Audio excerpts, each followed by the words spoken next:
رسول اللہ صلی اللہ علیہ وآلہ وسلم نزول قرآن کے وقت بہت سختی محسوس فرمایا کرتے تھے، اور اس کی علامتوں میں سے ایک یہ تھی کہ یاد کرنے کے لیے آپ اپنے ہونٹوں کو ہلاتے تھے۔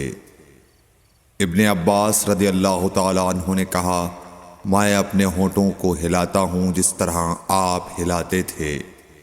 سعید کہتے ہیں، میں بھی اپنے ہونٹ ہلاتا ہوں جس طرح ابن عباس رضی اللہ تعالی عنہ کو میں نے ہلاتے دیکھا۔ پھر انہوں نے اپنے ہونٹ ہلائے۔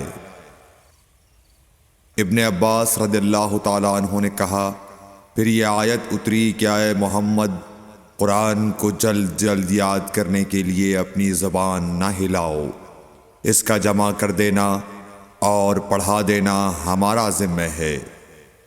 حضرت ابن عباس رضی اللہ تعالی عنہ کہتے ہیں، یعنی قرآن آپ صلی اللہ علیہ وآلہ وسلم کے دل میں جمع دینا اور پڑھا دینا ہمارے ذمہ ہے۔ پھر جب ہم پڑھ چکے تو اس پڑھے ہوئے کی اتباع کرو۔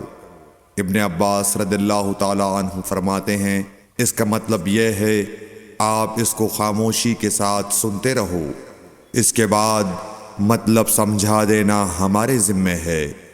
پھر یقیناً یہ ہماری ذمہ داری ہے کہ آپ اس کو پڑھو، یعنی اس کو محفوظ کر سکو۔